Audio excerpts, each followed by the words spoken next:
प्रिय छात्रों नमस्कार। स्वागत है आप सभी का कक्षा 7 की विज्ञान विषय में। आज हम शुरू करने जा रहे हैं अध्याय 5, जिसका नाम है भौतिक एवं रासायनिक परिवर्तन। तो परिवर्तन तो इससे पहले आपने कक्षा 6 में थोड़ा बहुत पढ़ा होगा। तो देखें, परिवर्तन का मतलब क्या है। कोई भी परिवर्तन, आप हर एक चीज़ को देखते हो, कुछ न कुछ परिवर्तन होते ही रहता है। हमारे आसपास कुछ न कुछ परिवर्तन होता ही रहता है। जैसे खिलौने का टूटना, जैसे खिलौने टूटते हैं, आम के पत्तों का झड़ना, हमारा वृद्धि, हमारा बढ़ना, आग का जलना, ये सब क्या है? परिवर्तन है। तो इनमें से कुछ परिवर्तन भौतिक होते हैं और कुछ परिवर्तन रासायनिक होते हैं। भौतिक परिवर्तन आप ये समझ सकते हो कि आप इसे देख कर भी जान जाओगे कि यह भौतिक परिवर्तन है।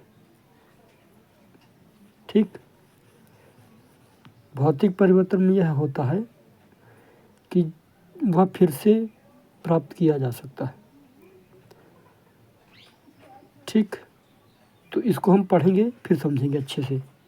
ठीक, क्योंकि पढ़ के समझेंगे तो और अच्छा रहेगा, आपको समझ में आएगा। तो चलिए पढ़ना शुरू करते हैं। तो ध्यान से सुने। देखिए, दैनिक जीवन में हम अपने आसपास बहुत से परिवर्तन दिखाई देते हैं। मतलब आप लोगों को आप लोग बहुत सारे परिवर्तन देखोगे। तो इन परिवर्तनों में एक या अधिक पदार्थ सम्मिलित हो सकते हैं, यानी कि बहुत सारे पदार्थ हो सकते हैं। बहुत सारी चीज़ें आपने देखी होंगी बदलते हुए। उदाहरण के लिए, आपकी माताजी आपसे शीतल पेय बनाने के लिए पानी में शक्कर घोलने के लिए कहती है। शक्कर का विलयन बनाना एक परिवर्तन है ना। इसी प्रकार दूध से दही जमना एक अन्य परिवर्तन है। वो भी तो परिवर्तन है, आखिर बदला ना, क्योंकि बदल रहा है, तो वही क्या है? परिवर्तन है। तो कभी कभी दूध खट्टा हो जाता है। दूध का खट्टा होना भी क्या है? परिवर्तन है। अब खींचा हुआ रबड़ बैंड भी किसी परिवर्तन को प्रदर्शित करता है। आपने रबड़ खींची होगी ना, रबड़, तो वो भी क्या है? परिवर्तन है। आपने बैलून यानी गुब्बारे फुलाए होंगे, वह भी क्या है? परिवर्तन है ना। तो ऐसे 10 परिवर्तनों की सूची बनाइए जिन्हें आप अपने आसपास देखते हैं। तो आप अपने सोचिए क्या क्या परिवर्तन होता है। जैसे आप सोच सकते हो बहुत सारे, है ना, कि ट्यूब में हवा भरना, जैसे साइकिल में हवा भरते हैं, वो भी एक परिवर्तन है, क्योंकि उसके अंदर भी बहुत सारे परिवर्तन हो रहे हैं। ठीक ना। घंटी बजाना, उसमें वह भी परिवर्तन है। ठीक, कपड़े को मोड़ना, वह भी परिवर्तन है। आग जलाना, वह भी परिवर्तन है। खाना पकाना, वह भी परिवर्तन है ना। तो इस अध्याय में हम कुछ क्रियाकलाप करके इन परिवर्तनों की प्रकृति का अध्ययन करेंगे। व्यापक रूप से ये परिवर्तन 2 प्रकार के होते हैं, भौतिक परिवर्तन और रासायनिक परिवर्तन। तो चलिए भौतिक परिवर्तन को क्रियाकलाप के जरिए हम देखते हैं और समझते हैं।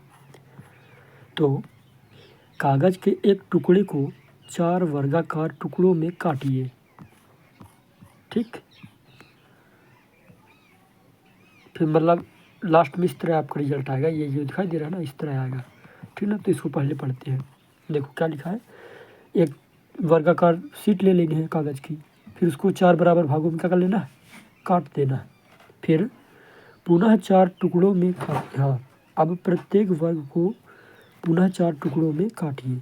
इन टुकड़ों को फर्श अथवा किसी मेज पर इस प्रकार लगाइए जिससे कि ये टुकड़े परस्पर जुड़कर कागज के टुकड़े का मूल रूप ले लें। यानी कि जैसे इसको काटा गया है ना, फिर इसको फर्श में रखा गया। एक सेकेंड, जैसे इधर पास है, देखें पहले तो कागज इतना बड़ा था। ठीक ना,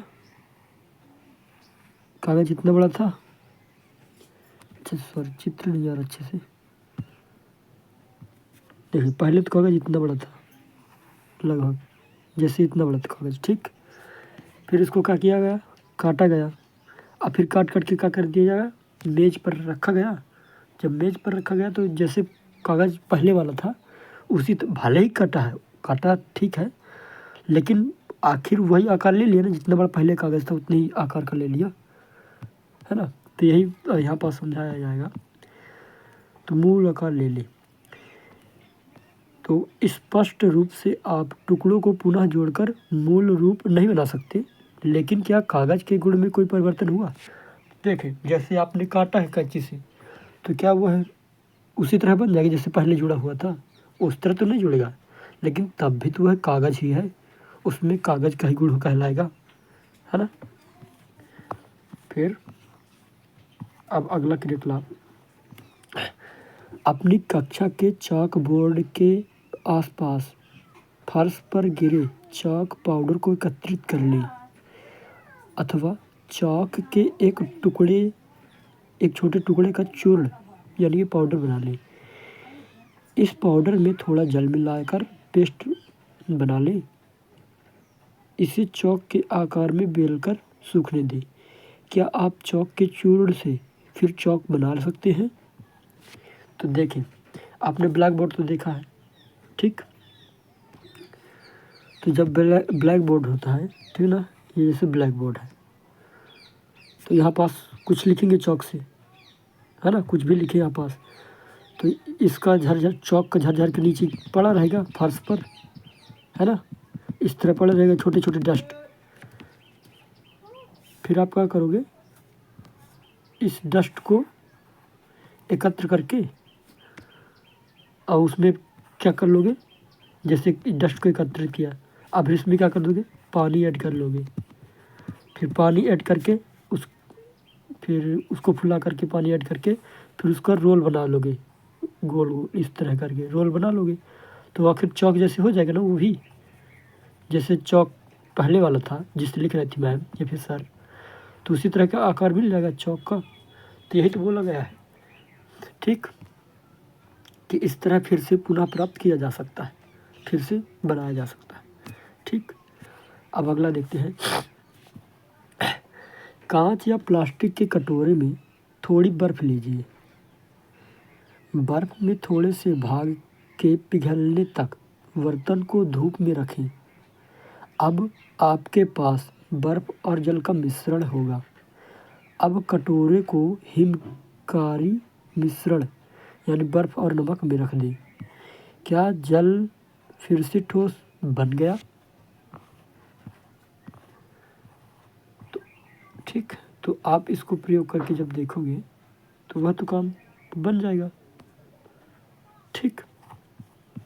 फिर इधर बढ़ते हैं, एक पात्र में थोड़ा सा, देखिए इधर फिर से पुनः बर्फ़ बन जाएगा, ठीक ना। आप ऐसे करके देखो तो बन जाएगा। देखो अब इधर पास एक पात्र में थोड़ा सा जल लेकर उसे उबालिए। क्या आपको जल की सतह से भाप निकलती दिखाई देती है? उबलते हुए जल से कुछ दूरी पर भाप के ऊपर किसी बर्तन को उल्टा करके रखिए। बर्तन के भीतरी सतह को देखिए। क्या आपको वहाँ जल की कोई बूंदें दिखाई देती हैं?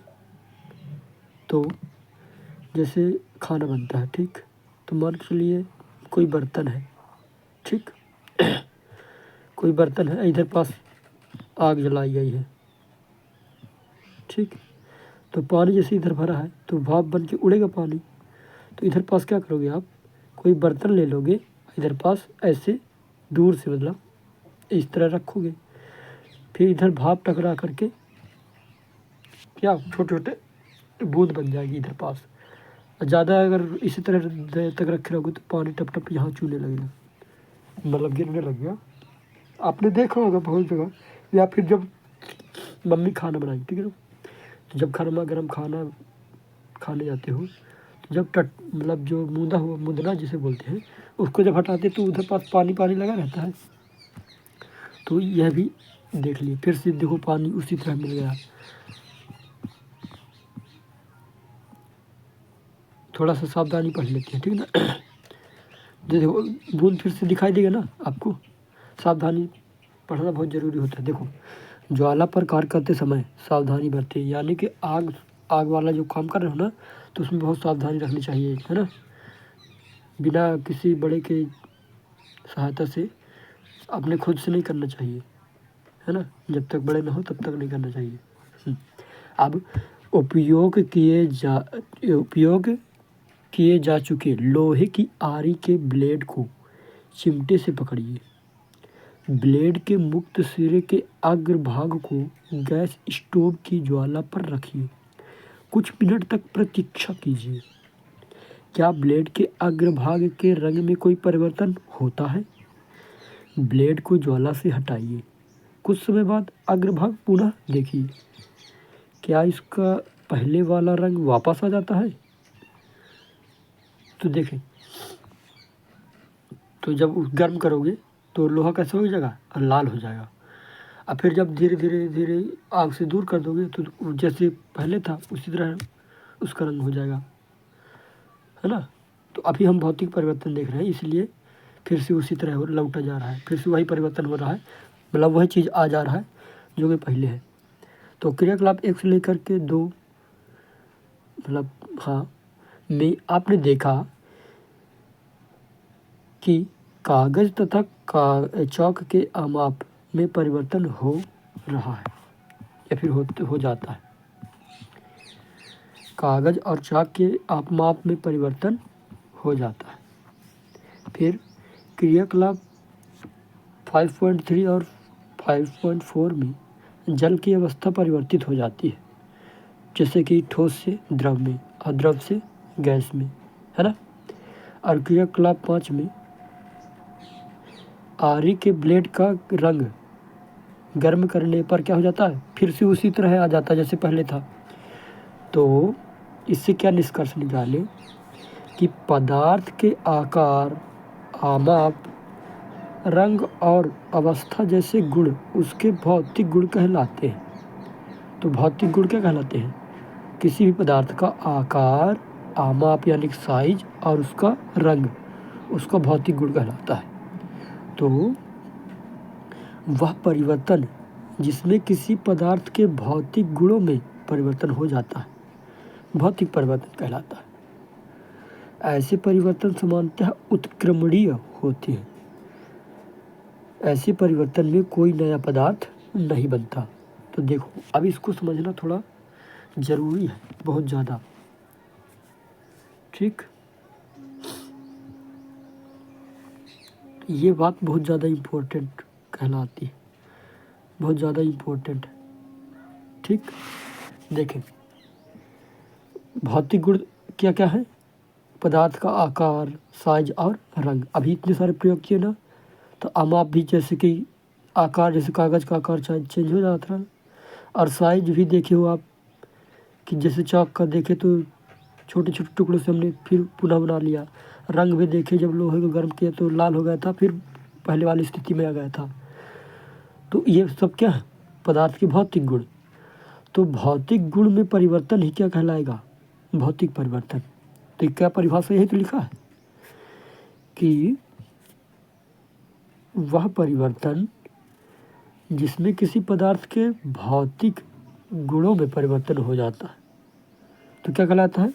भौतिक परिवर्तन। तो ऐसे परिवर्तन क्या होते हैं? उत्क्रमणीय। उत्क्रमणीय मतलब कि फिर से अपनी स्थिति में आ जाते हैं और इससे कोई नया पदार्थ नहीं बनता, ठीक।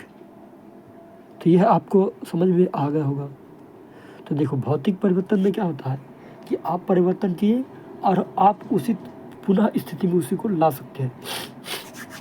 जैसे आप अपना रुमाल लीजिए या फिर कपड़ा लीजिए, चलो रुमाल ही ले लीजिए, ठीक ना। इसको फैलाइए, फैला देंगे, अब उसको मोड़ दीजिए। अब फिर जब उसको फैलाओगे तो उस अपने पुनः स्थिति में आ गया ना, तो वही क्या है? भौतिक परिवर्तन। अब हम दूसरे प्रकार के परिवर्तन पर विचार करेंगे। अब आते हैं हम रासायनिक परिवर्तन की ओर कि आखिरकार रासायनिक परिवर्तन है क्या, ठीक। तो इसे भी पढ़ते हैं। तो लोहे में जंग लगना एक ऐसा परिवर्तन है जिससे आप भली भांति परिचित हैं। यदि आप लोहे के एक टुकड़े को कुछ दिनों के लिए खुले में छोड़ दें तो इस पर भूरे रंग के पदार्थ की परत जम जाती है। यह पदार्थ जंग कहलाता है। जंग लग आपने देखा होगा ना, मूर्छा जिसे बोलते हैं गांव की भाषा में, मूर्छा, वही वाला जंग। और यह प्रक्रम जंग लगना कहलाता है। ठीक। पार्क अथवा लॉन आदि के लोहे के दरवाजे अथवा बगीचों या पार्क आदि में रखी लोहे की बेंच और लोहे की लगभग कोई भी वस्तु जो खुले में रखी रहती है जंग लग जाती है। आपने देखा होगा। तो जंग लगने आपने देखा होगा ना, ये जैसे लोहे के पदार्थ हैं ये वाले, तो नमी वाले, जब नम इसमें लग जाएगा, नमी पानी वगैरह पड़ेगा, नम लग जाएगा, नमी बनी रहेगी अगर आसपास, तो रिएक्शन करके क्या बन जाएगा, जंग लग जाएगा इसमें, है ना। तो ये लोहे की कुछ जंग लगी वस्तुएं हैं, ठीक ना। अब आगे बढ़ते हैं। देखो,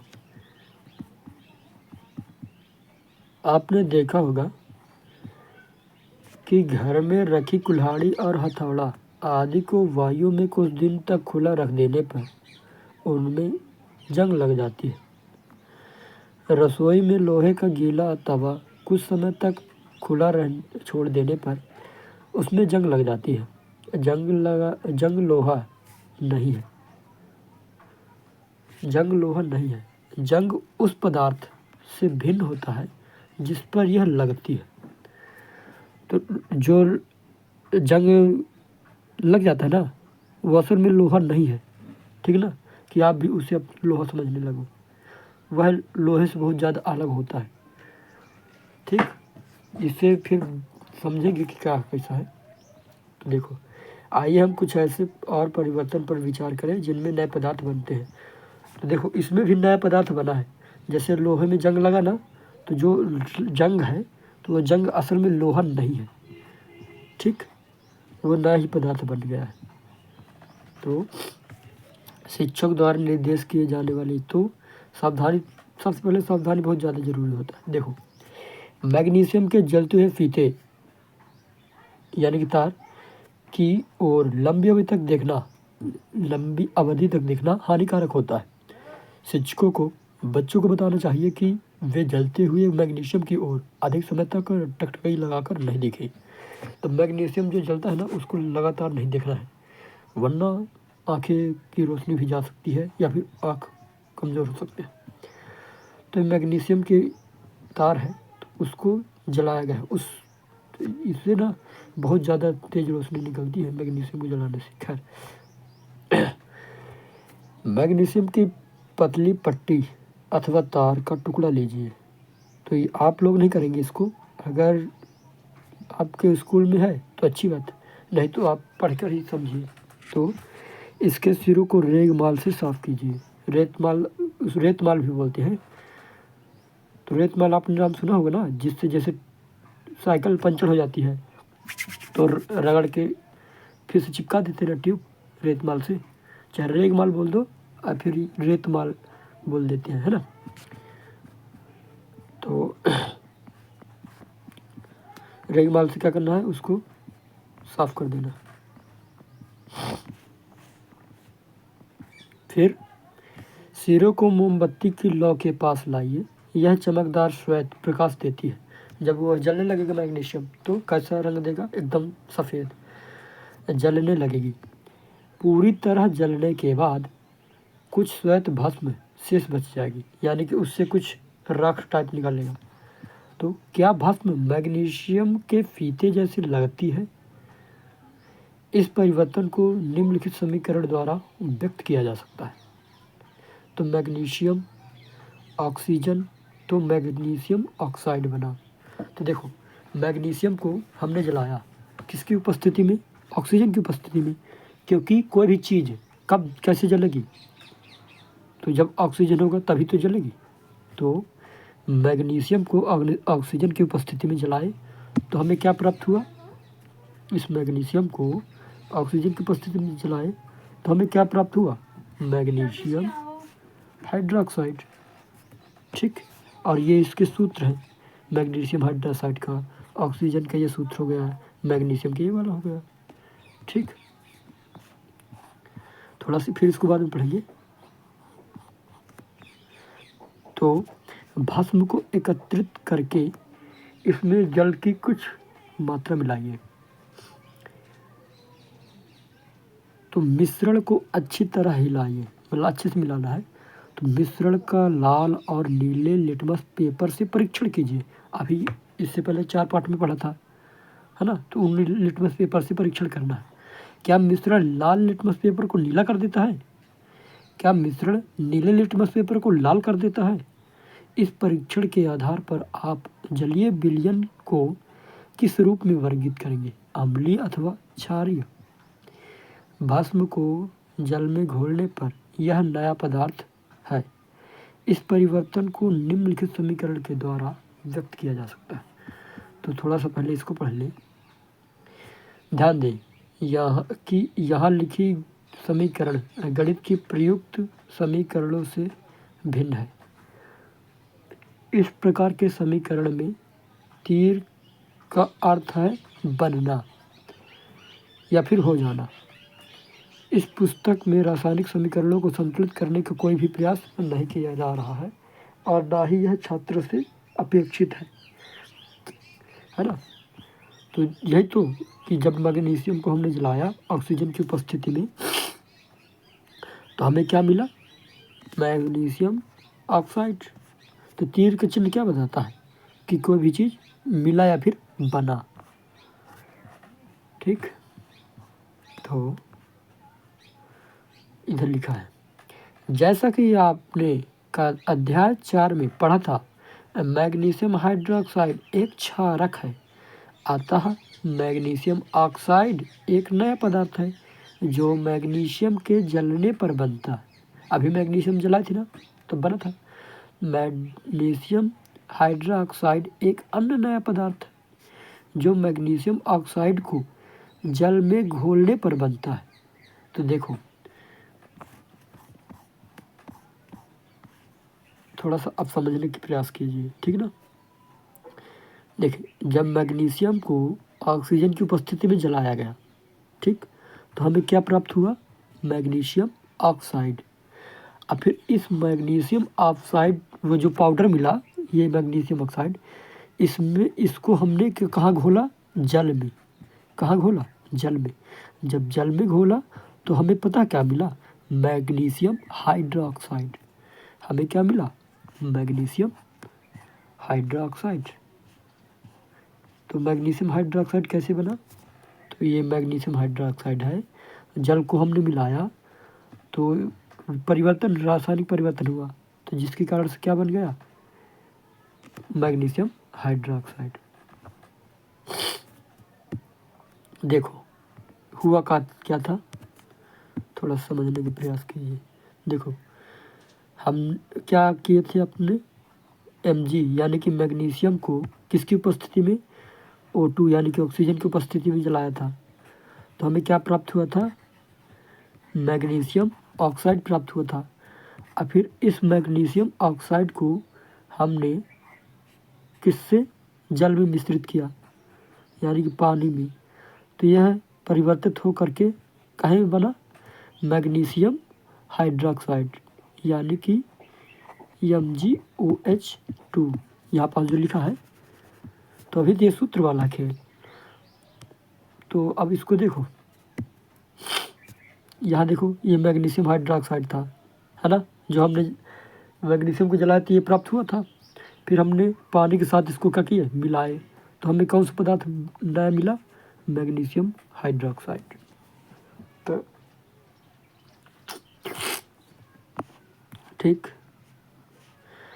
जैसा कि आपने अध्याय 4 में पढ़ा था कि मैग्नीशियम क्षारक, इसको तो हम पढ़ चुके हैं ना, नया पदार्थ बंधु जो इसको हमने पढ़ चुका है। अब आगे बढ़ते हैं, क्रियाकलाप अगला देखते हैं, 7वां, शिक्षक द्वारा निर्देश किए जाने के लिए, है ना, शिक्षक के बिना नहीं करना कुछ भी। तो इधर देखिए, कांच के एक गिलास या कटोरे अथवा चौड़े मुंह की बोतल में लगभग आधा कप पानी लेकर उसमें 1 चम्मच कॉपर सल्फेट डालिए। तो कॉपर सल्फेट को नीला थोथा भी कहते हैं। फिर उसके घोलिए। इस विलयन में तनु सल्फ्यूरिक अम्ल की कुछ बूंदें मिलाइए, आपको नीले रंग का विलयन मिल जाएगा। एक परख नली अथवा कांच की छोटी बोतल में विलयन का थोड़ा सा नमूना बचा लीजिए। शेष विलयन में एक कील अथवा उपयोग किए जा चुके ब्लेड का टुकड़ा डाल दीजिए। लगभग आधे घंटे प्रतीक्षा करना है, यानी कि आधे घंटे थोड़ा सा इंतज़ार करना है। और आधे विलयन को क्या कर लेना है, अलग कर लेना है। आप उस और बचे हुए विलयन में कील और क्या डाल देना है, ब्लेड, और आधे घंटे तक इंतज़ार करना है। अब विलयन के रंग में, मतलब विलयन के रंग को देखिए, इसकी तुलना जो आपने बचाया था विलयन उससे कीजिए। ठीक, तो ये वाला पहले वाला विलयन जो नीला नीला दिख रहा है, ये तो पहले वाला विलयन है। ठीक, ये वाला बाद का है। तो देखो कैसा हो गया, हरा हो गया, तो रंग में परिवर्तन हुआ ना। तो देखो लोहे के साथ अपक्रिया के कारण कॉपर सल्फेट विलयन के रंग में क्या हुआ, परिवर्तन हो गया। कॉपर सल्फेट किस में बदल गया, आयरन सल्फेट में, क्योंकि कॉपर सल्फेट में हमने क्या डाला था, लोहे की कील या फिर ब्लेड, और लोहे की कील काहे की थी, आयरन की।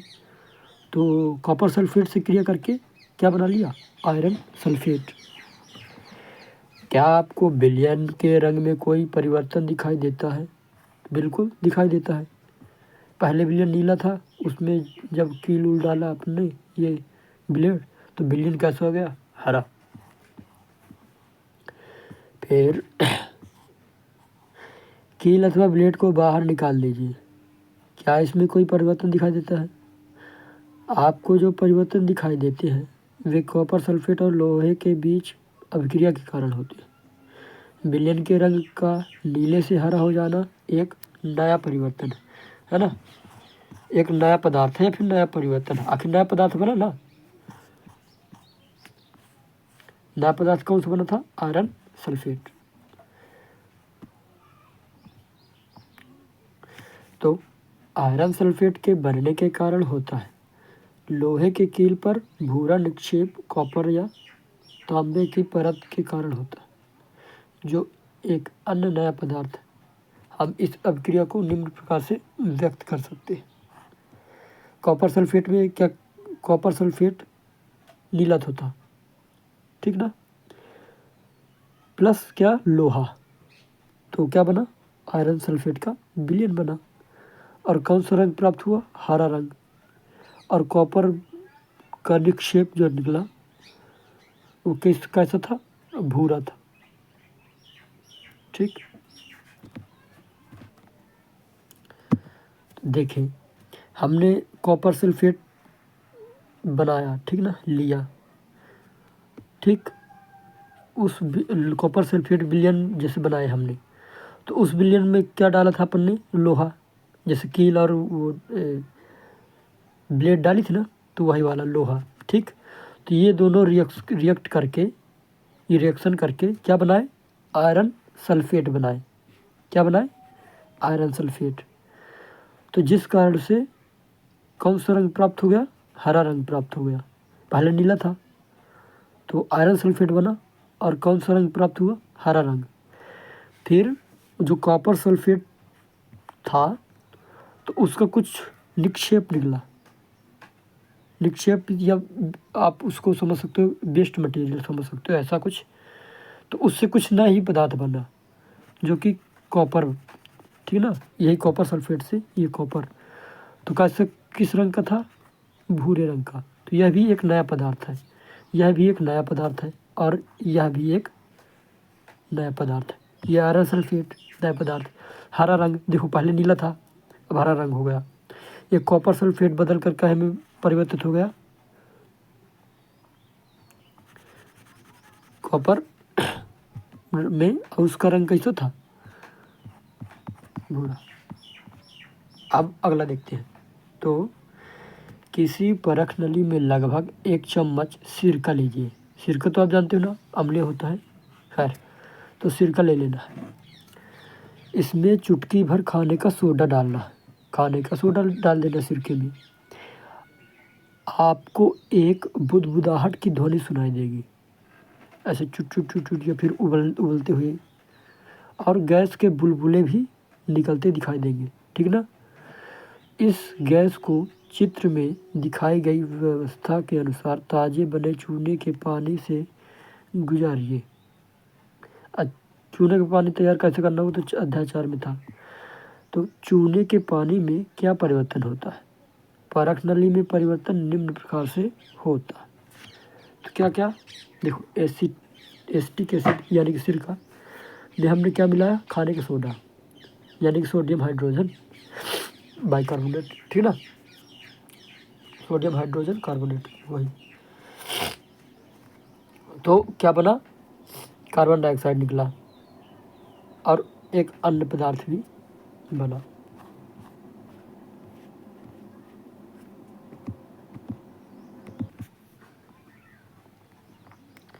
तो जैसे इधर पास इस परख नली में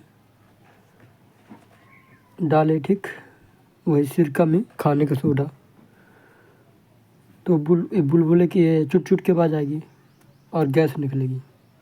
तो गैस कौन सी? Carbon dioxide.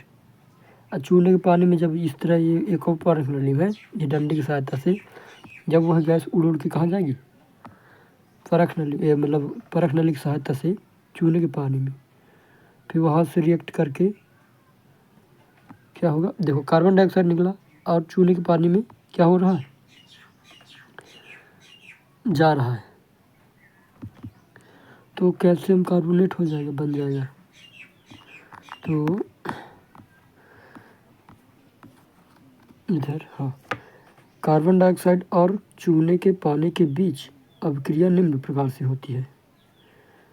तो कार्बन डाइऑक्साइड यानी कि CO2 ये वाली और चूने के पानी ये साथ मिल करके क्या बना दिए? कैल्शियम कार्बोनेट और जल। तो जल तो मतलब था ही पहले से, जो चूने का पानी था उसमें तो थोड़ा बहुत जल था ना। तो नया पदार्थ क्या बनाए हैं? कैल्शियम कार्बोनेट और जल। तो जब कार्बन डाइऑक्साइड को चूने के पानी में प्रवाहित किया जाता है, इधर पास प्रवाहित किया जा रहा है ना, इधर पास ये कार्बन डाइऑक्साइड को चूने के पानी में, यह दिख रहा है चूने का पानी। तो चूने के पानी में मिलाया प्रवाहित किया जाता है तो कैल्शियम कार्बोनेट बनता है। ठीक, जिससे चूने के पानी क्या हो जाता है? दूधिया। तो जो चूने का पानी आपने रखा था वो कैसे हो गया? सफ़ेद कलर का हो गया। तो चूने के पानी का दूधिया हो जाना कार्बन डाइऑक्साइड का मानक परीक्षण है, यानी कि कार्बन डाइऑक्साइड। आप इसका उपयोग अध्याय 6 में यह देखने के लिए करेंगे कि हम श्वसन में जो वायु बाहर निकालते हैं उसमें कार्बन डाइऑक्साइड की मात्रा अधिक होती है। ठीक, जब हम श्वास छोड़ते हैं तो कौन सी गैस होती है? Carbon dioxide. तो इसको हम 6 अध्याय में देखेंगे अच्छे से। तो क्रियाकलाप 5.6 और 8 में आपने देखा कि प्रत्येक परिवर्तन में एक नया पदार्थ बन रहा है ना, बन रहा है ना। और 5 से 6 में क्या देखा आपने? कि मैग्नीशियम को वायु की उपस्थिति में जलाने पर भस्म प्राप्त होती है। जो भस्म प्राप्त हुई है वो क्या है? नया पदार्थ है। ऐसे ही साथ में कॉपर सल्फेट की लोहे के साथ अभिक्रिया से क्या बना? आयरन सल्फेट और कॉपर बने थे, जो ही निक्षेप बना था। तो ये दोनों क्या है? नए पदार्थ है। कॉपर सल्फेट लोहे के ब्लेड पर निक्षेपित हो गया था, है ना। और 8 में क्या हुआ था? सिरका और खाने के सोडे की अभिक्रिया से क्या बना? कार्बन डाइऑक्साइड बनी थी, जिससे क्या हो गया? चूने का पानी क्या हो गया था? दूधिया हो गया था। क्या आप इस अभिक्रिया में बनने वाले नए पदार्थ का नाम बता सकते हैं?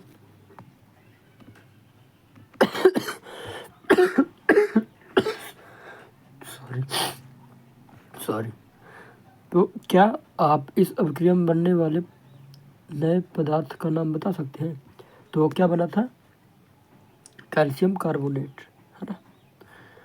अब इधर पास अब ये परिभाषा आ जाती है कि वह परिवर्तन जिसमें एक अथवा एक से अधिक नए पदार्थ बनते हैं रासायनिक परिवर्तन कहलाता है। तो ऐसा परिवर्तन जिसमें एक या एक से ज़्यादा परिवर्तन बनते हैं या फिर ज़्यादा नए पदार्थ बनते हैं तो क्या कहलाएगा? रासायनिक परिवर्तन। और भौतिक परिवर्तन तो आपने पढ़ ही चुका है कि रंग, आकार, माप में अगर परिवर्तन होता है तो क्या कहलाएगा? भौतिक परिवर्तन। और भौतिक परिवर्तन में क्या था कि वह पुनः उसी दौर पर आ जाएगी, मतलब उसका आकार और शेप उसी तरह का हो सकता है, मतलब उल्टा भी हो जाएगी, रिवर्स हो जाएगी, लेकिन यह रिवर्स नहीं होगी, इससे वही पदार्थ फिर से प्राप्त नहीं होगा। ठीक, तो रासायनिक परिवर्तन को रासायनिक अभिक्रिया भी कहते हैं और भौतिक परिवर्तन को भौतिक अभिक्रिया, अच्छा भौतिक अभिक्रिया नहीं, भौतिक परिवर्तन ही रहता है, इधर रासायनिक अभिक्रिया, क्योंकि अभिक्रिया हो रही है ना, और उधर भौतिक परिवर्तन। तो रासायनिक परिवर्तन हमारे जीवन में अत्यधिक महत्वपूर्ण है। तो वो तो भौतिक परिवर्तन है, ठीक ना, ये रासायनिक परिवर्तन है। और रासायनिक परिवर्तन को क्या बोलते हैं? रासायनिक अभिक्रिया, क्योंकि असल में परिवर्तन का ही कारण हो रहा है, मतलब अभिक्रिया हो रही है उसके अंदर, तभी परिवर्तन हो रहा है, इसलिए बोल देते हैं। क्योंकि जैसे आग जल रही है तो आखिरकार अभिक्रिया हो रही है। जैसे कागज़ जलाए तो ऑक्सीजन की उपस्थिति में कागज़ जला था, तो अभिक्रिया हुई है ना। अब रासायनिक परिवर्तन हमारे जीवन में अत्यधिक महत्वपूर्ण, सभी नए पदार्थ रासायनिक परिवर्तनों के परिणाम स्वरूप ही बनते हैं। उदाहरण के लिए भोजन का पाचन, फलों का पकना, अंगूरों का किण्वन आदि विभिन्न रासायनिक परिवर्तनों का कारण होता है। औषधि भी रासायनिक अभिक्रियाओं की श्रृंखला का ही रूप है, या फिर इसी से ही अन्य उत्पाद होती है, यानी कि उसी का उत्पाद होती है ना। रासायनिक परिवर्तन के कारण ही नया जो पदार्थ बना है उसी का उत्पाद होती है, यानी कि भाग। तो उपयोगी नए पदार्थ जैसे प्लास्टिक और अपमार्जक को रासायनिक अभिक्रियाओं द्वारा ही बनाया जाता है। वास्तव में प्रत्येक नए पदार्थ की खोज रासायनिक परिवर्तन के कारण ही हुआ है, यानी कि इसी के अध्ययन के कारण ही होता है। हमने देखा कि रासायनिक परिवर्तन में एक या अधिक या फिर एक से अधिक नए पदार्थ निर्मित होते हैं, यानी कि बनते हैं। तो नए उत्पादों के अतिरिक्त रासायनिक परिवर्तन में निम्न घटनाएं भी हो सकती हैं, जैसे कि देखो, रासायनिक परिवर्तन में नया पदार्थ बनेगा, ये तो ठीक है, लेकिन और भी परिवर्तन होते हैं। जैसे क्या क्या हो सकता है? ऊष्मा यानी कि गर्मी निकल सकती है, प्रकाश यानी कि लाइट, या फिर किसी अन्य प्रकार के विकिरण, उदाहरण के लिए परावैंगनिक जो है का निर्मुक्त बाहर निकलना, यानी कि अथवा उसका अवशोषित होना। और क्या हो सकता है? ध्वनि का उत्पन्न होना और गंध में परिवर्तन होना, किसी नई गंध का बनना, रंग में परिवर्तन होना, गैस का बनना। आइए हम कुछ अन्य उदाहरणों पर विचार करें। तो देखो, रासायनिक परिवर्तन में क्या क्या हो सकता है? तो देखो, ठीक है, नया पदार्थ बनेगा। रासायनिक परिवर्तन में जो ये रासायनिक परिवर्तन है, ठीक, तो इससे क्या हुआ? नया पदार्थ बना, ठीक। और क्या हो सकता है? ऊष्मा यानी कि गर्मी मिल सकती है, प्रकाश भी मिलता है, जैसे सूर्य का प्रकाश आता है ना, या फिर जब आप कैंडल जलाते हो तो वह भी किस परिवर्तन के कारण हो रहा है? रासायनिक परिवर्तन के कारण हो रहा है, ठीक। या फिर विकिरणों का आना, आपने परावैंगनिक किरणों का नाम सुना होगा ना, हानिकारक। या फिर ध्वनि उत्पन्न होना, जैसे पटाखे जलाते हो तो पटाखा ठुआ से आवाज़ आता है, तो वह क्या है? रासायनिक परिवर्तन के कारण ही तो वह आता है। गंध का आना या फिर गंध बदल जाना, जैसे आपने खाना बनाया, ठीक ना, तो खाना का स्वाद पहले गंध अलग था, लेकिन उसी खाने को इतना जला, इतना मतलब पका दिया, इतना पका दिया वो धीरे धीरे जलने लगा तो गंधाने लग गया, तो वह भी गंध अलग हो गया ना। रंग भी, अभी रंग देखे थे ना, नीला कैसे हरा हुआ था, और गैस का भी बनना, ये सब क्या है, रासायनिक परिवर्तन। तो कुछ उदाहरण और देखना है। तो आपने देखा कि मैग्नीशियम के फीते का जलना एक रासायनिक परिवर्तन है। कोयला, लकड़ी अथवा पत्तियों का जलना भी रासायनिक परिवर्तन है। वास्तव में किसी भी पदार्थ का जलना एक रासायनिक परिवर्तन है ना। जलने के साथ सदैव ऊष्मा का उत्पादन होता है, यानी कि कोई भी चीज़ जलेगा तो क्या निकलेगा, हीट, ऊर्जा, ऊष्मा। तो पटाखों का विस्फोट एक अन्य रासायनिक परिवर्तन है। आप जानते हैं कि ऐसे विस्फोट से ऊष्मा, प्रकाश और ध्वनि और रुचिकर गैसें उत्पन्न होती हैं जो वायुमंडल को प्रदूषित करती है। इसलिए आपको पटाखे न जलाने की सलाह दी जाती है ना। आपने देखे होंगे पटाखे बहुत जलाए जाते हैं तो बहुत ज़्यादा क्या हो जाते हैं, प्रदूषण हो जाता है, धुआं धुआं हो जाता है एकदम। तो पटाखे नहीं जलाना चाहिए, और अगर जला भी रहे हैं तो हो सके तो कम ही जलाएं, है ना। तो जब भोजन सामग्री बासी हो जाता है, यानी कि काफ़ी समय का हो जाता है, लगभग 12 घंटे से ज़्यादा, अथवा सड़ गल जाता है, लो सड़ ही गया, तो उसमें दुर्गंध आने लगती है। क्या हम इस परिवर्तन को रासायनिक परिवर्तन कह सकते हैं? तो बिल्कुल कह सकते हैं। खाना एकदम पहले उसका स्वाद मतलब सुगंध दूसरा ही था, अब वो सड़ गया तो एकदम गंधाने लगा। ऐसे जल जाएगा तब भी तो रासायनिक परिवर्तन हो रहा है, नया पदार्थ बन रहा है, क्योंकि अब फिर से खाना को पुनः प्राप्त नहीं किया जा सकता, सड़े गले को फिर से उसी तरह नहीं प्राप्त किया जा सकता, तो ये रासायनिक परिवर्तन है। तो इसको फिर नीले वाले, ये नीला वाला जो पोस्टर इसको बाद में पढ़ेंगे, थोड़ा सा पहले इधर देख लें। तो संभवतः आपने देखा होगा कि यदि सेब को काटने के बाद तत्काल न खा लिया जाए, तो उसके कटे हुए टुकड़े भूरे हो जाते हैं ना। यदि आपने रंग में यह परिवर्तन नहीं देखा है तो किसी सेब का एक टुकड़ा काटिए और उसे कुछ देर तक के लिए क्या कर लीजिए, ऐसे छोड़ देना है। तो इसी प्रकार का क्रियाकलाप आलू अथवा बैंगन के टुकड़े के साथ दोहराइए। तो आलू को भी ऐसे काट के रख दोगे ना तो थोड़ा काला काला हो जाएगा, ऐसे बैंगन को भी काट के रख दोगे तो ऐसे काला काला हो जाएगा। तो ऐसी प्रत्येक स्थिति में रंग परिवर्तित हो जाता है। वास्तव में किसी नए पदार्थ अथवा पदार्थों के बनने के कारण होता है। क्या यह परिवर्तन रासायनिक परिवर्तन नहीं है? तो बिल्कुल, इसमें यह तो रासायनिक परिवर्तन है। तो रासायनिक परिवर्तन का मतलब कुछ नया पदार्थ बनना, है ना। ये रंग का परिवर्तन, तो ये भी क्या है, रासायनिक परिवर्तन है। अभी बूझो कुछ क्वेश्चन करेगा और पहले उसका जवाब देगी। तो बूझो के क्वेश्चन से पहले हम इसको पहले थोड़ा सा जान लेते हैं। सुरक्षात्मक आवरण, यानी कि सुरक्षा का काम करता है कौन, ओजोन परत। देखो,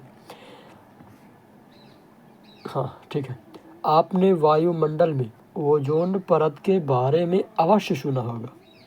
क्या यह हमें सूर्य के प्रकाश में उपस्थित हानिकारक परावैंगनी विकिरण से बचाती है? बिल्कुल बचाती है, ठीक ना। तो ओजोन परत परावैंगनी विकिरण को क्या कर लेती है, अवशोषित कर लेती है और ऑक्सीजन में परिणित हो जाती है। ऑक्सीजन ओजोन से भिन्न होती है। क्या हम ओजोन के अपघट्ट को रासायनिक परिवर्तन कह सकते हैं? यदि ओजोन द्वारा परावैंगनी विकिरण अवशोषित नहीं होती तो वह पृथ्वी की सतह पर पहुंचकर हमें और अन्य जीवों को क्या करती, हानि पहुंचाती। ओजोन इस विकिरण से हमें सुरक्षा प्रदान करने में प्राकृतिक आवरण की तरह कार्य करती है। ठीक, तो देखें जैसे हमारी पृथ्वी है, ठीक ना। एक सेकेंड, जैसे हम यहाँ रहते हैं, ठीक ना, ये सूर्य का प्रकाश, तो सूर्य का प्रकाश जैसे आता है तो इसमें हानिकारक किरणें भी होती है, जिसमें से ओजोन भी एक हानिकारक परावैंगनी किरणें, ठीक ना, ओजोन। तो जब ओजोन हमारे पृथ्वी पर पहुंचने का प्रयास करता है तो यहाँ एक लेयर पा जाती है, कम, सॉरी ओजोन नहीं, सॉरी फिर से बताता हूँ, थोड़ा दूसरा कलर लेकर भी, ठीक ना, जैसे कि यह हमारी पृथ्वी है, मतलब जहाँ हम रहते हैं, ठीक, और यह है सूर्य।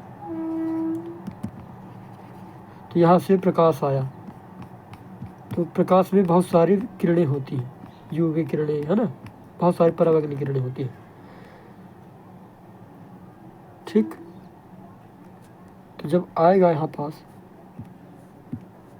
तो मतलब बहुत हानिकारक होती है, इससे बहुत ज़्यादा नुकसान हो जाता है, कैंसर भी हो सकता है त्वचा में, ठीक ना। तो पृथ्वी की वायुमंडल में क्या पाया जाता है, ओजोन की लेयर भी पाई जाती है।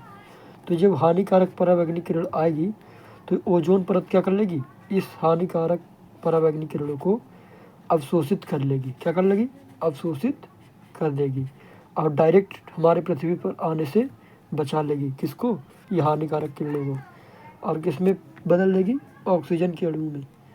तो ये ओजोन, ये जो ओजोन परत है, ये वाली ओजोन परत, ये ओजोन परत, ये बहुत ज़्यादा काम अच्छे से कर रही है ना। हालांकि चलो फिर उसको बाद में बताया जाएगा, वो तो ठीक है। तो इस तरह से सुरक्षा आवरण काम करती है। तो बूझो की तरफ थोड़ा चलते हैं। तो बूझो क्या कहता है कि अध्याय 1 में हमने पढ़ा कि पादप यानी कि पौधे अपना भोजन प्रकाश संश्लेषण नामक प्रक्रम द्वारा स्वयं बनाते हैं। क्या हम प्रकाश संश्लेषण को रासायनिक परिवर्तन कह सकते हैं? तो बूझो सोचता कि प्रकाश के उपस्थिति में भोजन खाना बना रहे थे, मतलब पेड़ पौधे भोजन बना रहे थे, तो क्या यह रासायनिक परिवर्तन है? तो पहेली क्या बोलती है? पहेली कहती है कि पाचन भी रासायनिक परिवर्तन है। तो देखो, जो भोजन बनाए थे पेड़ पौधे, वह भी क्या है, रासायनिक परिवर्तन है। और जो पाचन है या जिसे हम पचाते हैं भोजन को, तो वह भी क्या है, रासायनिक परिवर्तन। फिर आगे अध्याय 4 में आपने अम्ल और क्षारक को परस्पर क्या कहा था, मिलाकर उदासीन किया था। उदासीनीकरण की अभिक्रिया रासायनिक परिवर्तन है। तो हाँ, क्योंकि अम्ल बदल जा रहा है, क्षार भी क्या हो रहा है, बदल जा रहा है। देखो, लोहे में जंग लगना, आइए हम जंग लगने की घटना पर पुनः विचार करते हैं। तो यह एक ऐसा परिवर्तन है जो लोहे की वस्तुओं को प्रभावित करता है और धीरे धीरे उन्हें नष्ट कर देता है। चूँकि लोहे का उपयोग पुल, जहाज, कार, ट्रक आदि का ढांचा बनाने और अन्य कई वस्तुओं को बनाने के लिए किया जाता है, अतः जंग लगने के कारण होने वाली आर्थिक हानि बहुत अधिक होती है। तो जंग लगने की प्रक्रिया को निम्न समीकरण के द्वारा व्यक्त किया जा सकता है। तो जैसे लोहा है, लोहा को Fe से दर्शाते हैं। फिर ऑक्सीजन की उपस्थिति में, और वायु से क्या रहता है, वायु में क्या रहता है, थोड़ा सा जल वाष्प रहता है। तो वायु में क्या, ऑक्सीजन। तो लोहा और ऑक्सीजन, और क्या साथ में, जल। तो इसमें अब जंग लगने की प्रक्रिया देख रहे हैं। तो इनकी उपस्थिति में क्या बना, जंग लग गया। और जंग को क्या बोलते हैं, आयरन ऑक्साइड। क्योंकि आयरन के ऊपर किसका आक्रमण हुआ, या मतलब कैसे परिवर्तन हुआ, ऑक्सीजन और जल की उपस्थिति में। तो क्या क्या नया पदार्थ बना, आयरन ऑक्साइड, यानी कि Fe2O3, ठीक। तो जंग लगने के लिए ऑक्सीजन और जल दोनों की उपस्थिति अनिवार्य है, ठीक ना। इधर क्या लिखा हुआ है, लोहे में अगर जंग लग रहा है तो पानी और वो ऑक्सीजन यानी कि हवा दोनों होना चाहिए, तभी जंग लगेगा, ठीक ना। अगर शुद्ध पानी हो ना तो जंग नहीं लग सकता लोहे में, दोनों चीज़ होना चाहिए। देखो, वास्तव में यदि वायु में आर्द्रता की मात्रा अधिक हो, आर्द्रता मतलब क्या होता है, नमी, अर्थात नमी अधिक हो तो जंग जल्दी लगती है। जैसे कि बरसात के सीजन में देखे होगे तो नमी बहुत रहती है। तो देखो, पहली कहती है, ओह, इसलिए मेरी सहेली रीता सदैव लोहे की वस्तुओं में जल्दी जंग लगने की शिकायत करती है, क्योंकि वह समुद्री तट के निकट रहती है। तो अब पहली को समझ में आया कि अच्छा, मेरी दोस्त इसलिए बोलती है कि हमारे यहाँ जल्दी जंग लग जाता है लोहे में, हमारे यहाँ लोहे वाले वस्तुएं जल्दी खराब हो जाती हैं, है ना, क्योंकि वो समुद्री क्षेत्रों में रहती है। अब वहाँ क्या होता है, आर्द्रता ज़्यादा होता है, यानी कि नमी ज़्यादा होती है। तो हम जंग लगने से रोकथाम कैसे करते हैं? तो लोहे की वस्तुओं को ऑक्सीजन अथवा जल अथवा दोनों के संपर्क में आने से बचा कर ही हम ऐसा कर सकते हैं। क्योंकि जंग कब लगता है? जब ऑक्सीजन और जल हो। अगर ये दोनों हट जाएंगे तो क्या जंग लगेगा? तो आंसर नहीं। तो इसका एक सरल उपाय उन पर पेंट अथवा ग्रीस की एक परत चढ़ाना। तो हम क्या कर लेंगे, अगर किसी लोहे को बचाना है जंग लगने से तो हम पेंट चढ़ा देंगे या फिर ग्रीज की परत चढ़ा देंगे। तो वास्तव में लोहे की वस्तुओं पर नियमित रूप से पेंट अथवा ग्रीज की परत चढ़ाते रहना चाहिए, जिससे उसमें जंग लगने को रोका जा सके। एक अन्य उपाय लोहे के ऊपर क्रोमियम अथवा जिंक यानी कि जस्ता जैसी किसी धातु की परत चढ़ाना चाहिए। लोहे पर जिंक की परत चढ़ाने का प्रक्रम लेपन कहलाता है। जत्सत क्या कहलाता है? लेपन, यानी कि गैल्वेनाइजेशन।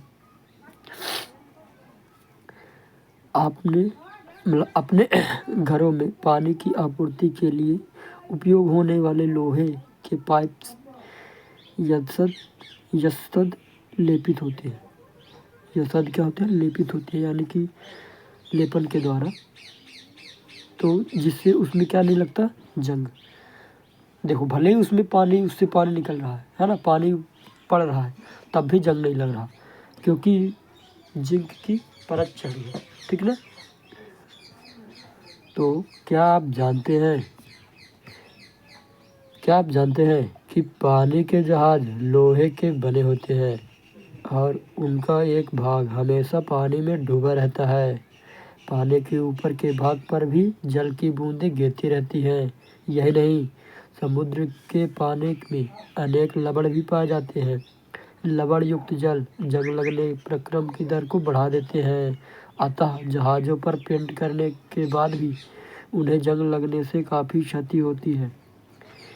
यही नहीं, जहाज़ों के लोहे के कुछ भाग को बदलना प्रतिवर्ष आवश्यक हो जाता है।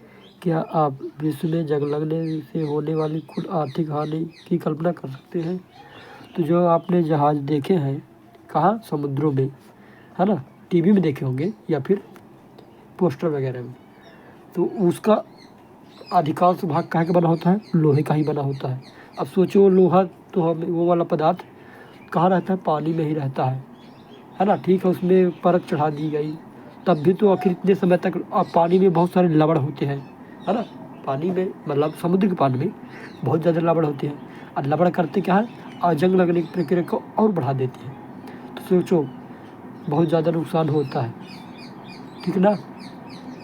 तो अब करना क्या है, होता क्या है? अब हम इससे छुटकारा कैसे पा सकते हैं या फिर कम कैसे कर सकते हैं? क्योंकि क्या हुआ, एक सेकेंड, हाँ देखो,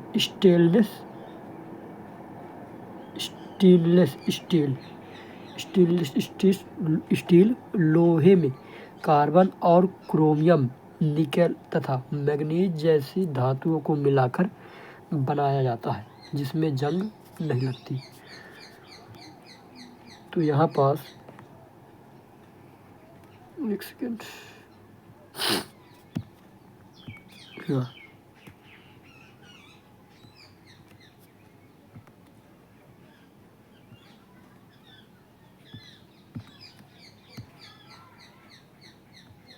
एक सेकेंड।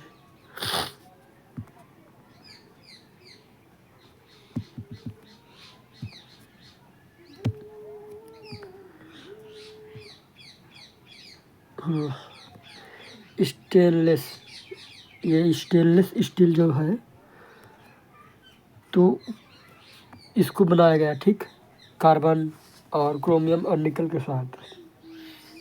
तो इसकी खासियत पता है क्या है? इसमें जंग नहीं लगता है, बहुत समय लगता है, मतलब बहुत टाइम लग जाएगा जंग लगने में, बहुत समय, जल्दी जंग लगता ही नहीं पहले बात, ठीक ना। तो इससे फ़ायदा बहुत ज़्यादा हो जाता है, ठीक ना, इसमें जंग लगते ही नहीं जल्दी। किसमें? स्टेनलेस स्टील में। तो देखो जैसे गाड़ी वगैरह में देखोगे ना, तो वहाँ भी किसका उपयोग किया जाता है? स्टेनलेस स्टील का, ठीक ना। थाली भी देखी होगी। तो अब आगे बढ़ते हैं। कक्षा 6 में आपने पढ़ा था कि साधारण नमक को समुद्र जल के वाष्पन द्वारा प्राप्त किया जा सकता है। जो हम नमक खाते हैं तो कहाँ से? समुद्र से प्राप्त किया जाता है। कैसे? वाष्प के द्वारा। इस प्रकार प्राप्त होने वाला नमक शुद्ध नहीं होता, ठीक ना, और उसके क्रिस्टलों के आकार को स्पष्ट रूप से नहीं देखा जा सकता। तथापि किसी पदार्थ के शुद्ध क्रिस्टल उनके विलयन से प्राप्त किए जा सकते हैं। यह प्रक्रिया क्रिस्टलीकरण कहलाती है। क्रिस्टलीकरण यह भौतिक परिवर्तन का एक उदाहरण है। तो भौतिक परिवर्तन क्या? जो हमने प्राप्त किया था नमक, तो शुद्ध थोड़े होता है, फिर उसको क्रिस्टलीकरण के द्वारा क्या होता है? परिवर्तन किया जाता है, बनाया जाता है। तो क्रिस्टलीकरण क्या है? एक भौतिक परिवर्तन है। तो देखो अभी और आगे समझते हैं। देखो समझने से पहले थोड़ा सा इससे सावधानी देख लेते हैं। देखो, केवल तनु सल्फ्यूरिक अम्ल का ही उपयोग करें। जल को उबालते समय सतर्क रहें। तो सल्फ्यूरिक अम्ल का उपयोग करना, तनु सल्फ्यूरिक अम्ल का, और थोड़ा सा सावधानी बरतना चाहिए इस प्रयोग को करते समय। तो खुद तो नहीं करना, टीचर करके दिखाएंगे, ठीक है ना। तो अम्ल का उपयोग किया जाना, अतः इसे शिक्षक की उपस्थिति में करवाना है, यानी जब शिक्षक खुद ही मतलब करेंगे वैसे भी। चलो स्टार्ट करते हैं। तो किसी बीकर में लगभग 1 कप जल लीजिए और उसमें तनु सल्फ्यूरिक अम्ल की कुछ बूंदें मिलाइए। जल को गर्म कीजिए। जब जल उबलना आरंभ कर दे तो इसमें धीरे धीरे कॉपर सल्फेट का चूर्ण निरंतर चलाते हुए मिलाइए। कॉपर सल्फेट का चूर्ण मिलाना, ठीक है ना। फिर कॉपर सल्फेट का चूर्ण मिलाना तब तक जारी रखें जब तक कि उसमें और कॉपर सल्फेट घोलना संभव न हो। यानी कि उस जल में कब तक कॉपर सल्फेट को डालना है? जब तक अब घुलना ही बंद कर दे, मतलब इतना डाल दोगे, इतना धीरे धीरे डालोगे, फिर कॉपर सल्फेट नहीं घुलेगा, फिर या फिर कम मात्रा में घुलेगा, नहीं घुलेगा। तो विलयन को फिल्टर पेपर की सहायता से छान लीजिए। इसे ठंडा होने दीजिए। जब विलयन ठंडा हो रहा हो तो उसे हिला डुला या किसी अन्य प्रकार न छेड़ें। यानी कि जब विलयन ठंडा हो रहा हो तो उसको हिला डुलाना नहीं है, ऐसे रखे रहने देना। तो कुछ समय बाद विलयन को देखिए, क्या आपको कॉपर सल्फेट के क्रिस्टल दिखाई देते हैं? यदि नहीं तो कुछ समय और प्रतीक्षा कीजिए। तो कॉपर सल्फेट के जो ठोस कण दिखाई देंगे वही क्रिस्टल कहलाएगा, एकदम ट्रांसपेरेंट। आपने भौतिक और रासायनिक परिवर्तनों के बारे में पढ़ा। अपने आसपास दिखाई देने वाले परिवर्तनों को भौतिक अथवा रासायनिक परिवर्तनों के रूप में पहचानने का प्रयास कीजिए। तो जो आप अपने आसपास के परिवर्तनों को देख सकते हैं। तो यहाँ पास ये क्रिस्टल जो दिखाई दे रहे हैं यहाँ पास, ये तो क्या है? कॉपर सल्फेट के क्रिस्टल है, ठीक। तो यहाँ से आपको वो पाठ समाप्त होता है और समय 1 घंटा पूरा होता है।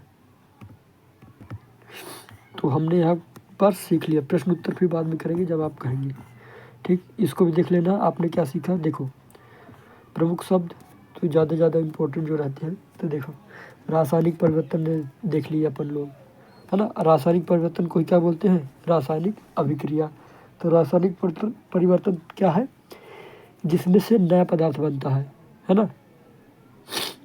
रासायनिक परिवर्तन के दौरान क्या क्या होता है? ऊर्जा भी बनती है, ध्वनि भी बनती है ना। रंग में परिवर्तन आ जाता है, गंध में भी परिवर्तन आ जाता है। और भौतिक परिवर्तन में क्या था कि भौतिक परिवर्तन पुनः अवस्था में आ जाता है ना। जैसे कागज़ को फाड़ कर इस तरह किए थे, इस तरह फाड़ दिए थे, तो पुनः इस तरह कागज़ के शेप पर आ गया। मतलब जितना बड़ा कागज़ था उसको इसी तरह रख दोगे तो इसी तरह आ जाएगा, भले ही काटा है लेकिन था ना कागज़ी बराबर। तो क्या नया पदार्थ बना? नहीं, कागज़ तो तब भी कागज़ी गुण था, लेकिन रासायनिक परिवर्तन में क्या होता है? नया पदार्थ बन जाता है। और क्रिस्टलीकरण तो अभी देख लिए कि छोटे छोटे क्रिस्टल प्राप्त कर लेना, ठीक। ये क्रिस्टल इस तरह बन जाते हैं, मतलब इस तरह तो नहीं रहते क्रिस्टल, लेकिन थोड़ा ट्रांसपेरेंट रहते हैं, ठीक। फिर ये अपन ने यह सतलेपन भी देखा। यह सतलेपन क्या था? स्टील का क्या था? उदाहरण था, ठीक ना। और जंग लगने की प्रक्रिया भी देख ली कि ऑक्सीजन और जल की उपस्थिति में जो लोहे में क्या लग जाता है? जंग। तो आई थिंक आपको समझ में आया होगा। यहाँ तक बने रहने के लिए धन्यवाद। मिलते हैं अगली क्लास में। Thank you.